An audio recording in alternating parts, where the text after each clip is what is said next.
Est-ce que vous connaissez Jean-Michel Jarre? Mais qui ne connaît pas Jean-Michel Jarre, hein? Absolument. Il est avec nous en visio. Quel plaisir d'accueillir dans Tech & Co ce soir Jean-Michel. Bonsoir Jean-Michel Jarre. Bonsoir, c'est un plaisir d'être avec vous. Je suis l'émission régulièrement, donc c'est toujours un plaisir de vous retrouver. Eh bien, pareillement.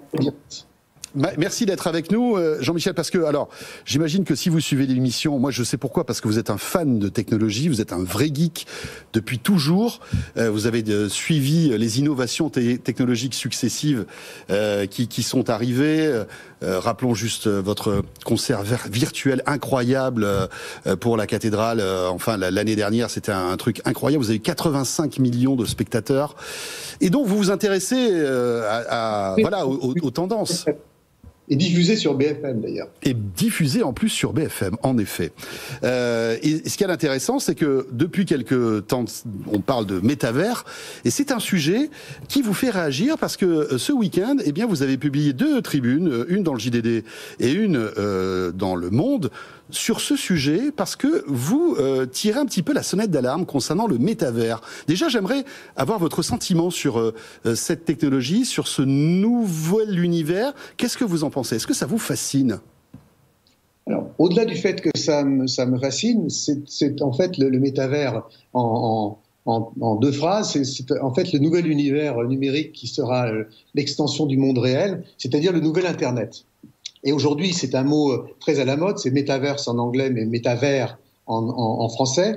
Et en fait, si c'est un mot dont on parle beaucoup, c'est que Mark Zuckerberg, en perte de vitesse avec Facebook, a décidé de changer de cap et d'inventer ou de prétendre en tout cas inventer ou créer l'Internet du 21e siècle, c'est-à-dire un Internet dans lequel on pourra rentrer avec son double numérique, son avatar, pour pouvoir travailler, rencontrer des gens, créer. Et en ce qui concerne les créateurs, vous faisiez allusion à ce concert de Notre-Dame qui a été créé entièrement à partir de start-up françaises dirigées par la start-up Vroom et qui a réuni le nombre de spectateurs que vous disiez, que vous évoquiez, mais il a fallu passer par une plateforme américaine.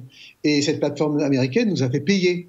Et demain, elle pourra donc fixer le prix de la distribution, c'est-à-dire avoir le contrôle des tuyaux, et en plus, à terme, exercer une censure directe ou indirecte en décidant de mettre en avant telle ou telle production, telle ou telle création ou telle compagnie.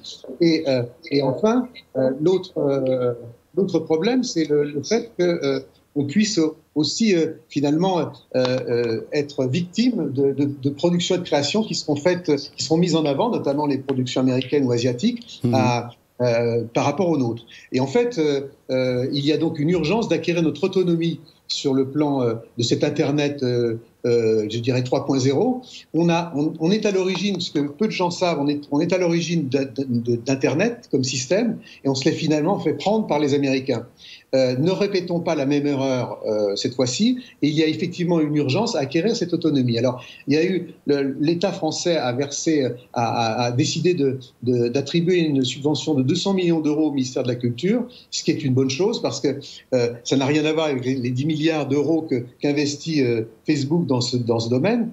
Mais si ces 200 millions d'euros peuvent servir d'amorçage adressé à des gens pertinents dans ce monde. Il y a ici en France des tas de startups qui sont formidables, tout à fait, notamment spécialisées dans la VR. Des gens comme je citais Vroom, Backlight, Garou, des tas de gens. Et il y en a beaucoup d'autres et je ne peux pas toutes les citer. Et je pense qu'il est temps justement de jouer collectif, de créer cette plateforme française pour acquérir notre autonomie.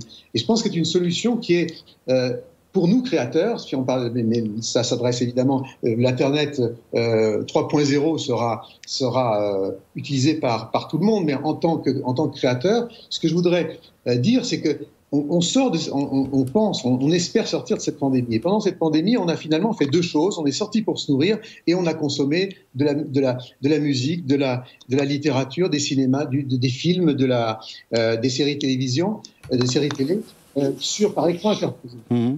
Que si on avait besoin de s'en convaincre, on voit bien que nous nous sommes habitués à finalement avoir un accès à la culture et aux autres à travers un écran interposé. Et je voudrais dire que justement, toutes les créations de réalité virtuelle ne sont absolument pas ne viennent pas du tout concurrencer le spectacle vivant ou le monde physique. Ça me rappelle un petit peu ce qui existait à l'époque des Frères Lumière, au début du cinéma, quand les gens du théâtre vivant à l'époque disaient mais ces gens qui s'agitent finalement sur un écran, sur une toile, ne sont pas des vrais acteurs, parce que finalement un véritable acteur, c'est celui qui est physiquement sur scène devant un public réel. Et le cinéma est devenu l'art majeur qu'on connaît. Je pense que ça va être exactement la même chose, je suis convaincu que ça va être la même chose pour le monde virtuel et pour la réalité virtuelle, pour la réalité augmentée, et derrière, évidemment, le sujet de l'intelligence artificielle qui est évidemment très importante, pas seulement pour les créateurs, mais pour l'Internet de demain. Jean-Michel, à quand un concert de Jean-Michel Jarre dans le métavers ? D'une certaine manière, le concert de Notre-Dame que vous avez diffusé sur BFM était un avant-goût, puisque finalement de cela, puisque au fond l'idée de finalement de me projeter à travers mon double numérique pour finalement rencontrer des gens de tous les pays, parce que quel est l'intérêt de ça? C'est pas seulement, on n'est pas dans une sorte de jeu vidéo, d'univers de jeux vidéo pour adultes. Il s'agit surtout de pouvoir arriver à se connecter avec des gens dans le monde entier, que de la même manière aujourd'hui qu'on a démocratisé la manière de faire de la musique, on va démocratiser aujourd'hui le fait de pouvoir s'exprimer, d'imaginer une scénographie, un opéra, un théâtre, pratiquement à partir de chez soi avec son ordinateur, et de pouvoir toucher des gens dans le monde entier. Et puis il y a aussi une dimension sociale.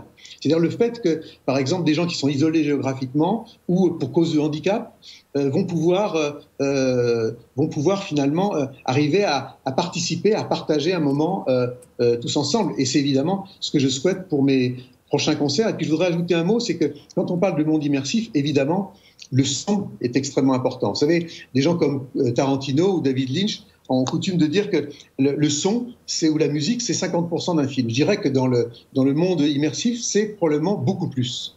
Et donc, il va y avoir toute une nouvelle manière de penser, de composer la musique, de penser le son en multicanal, en binaural, en Dolby Atmos, etc., qui vont finalement révolutionner la manière de faire de la musique, générer des dizaines de milliers d'emplois. Et puis n'oublions jamais que, au fond, les oreilles ouvrent les yeux. C'est vrai, mais c'est ce que fait la radio finalement depuis de très nombreuses années. Merci beaucoup Jean-Michel Jarre pour ce cri du cœur, et on voit que c'est un sujet que vous suivez de près. Je réitère mon invitation. Si vous le voulez, vous pourrez venir un jour sur le plateau de Tech & Co pour qu'on prenne le temps avec d'autres spécialistes pour imaginer peut-être le métavers français. C'est un sujet passionnant. Merci beaucoup Jean-Michel Jarre d'avoir pu participer à Tech & Co. Merci.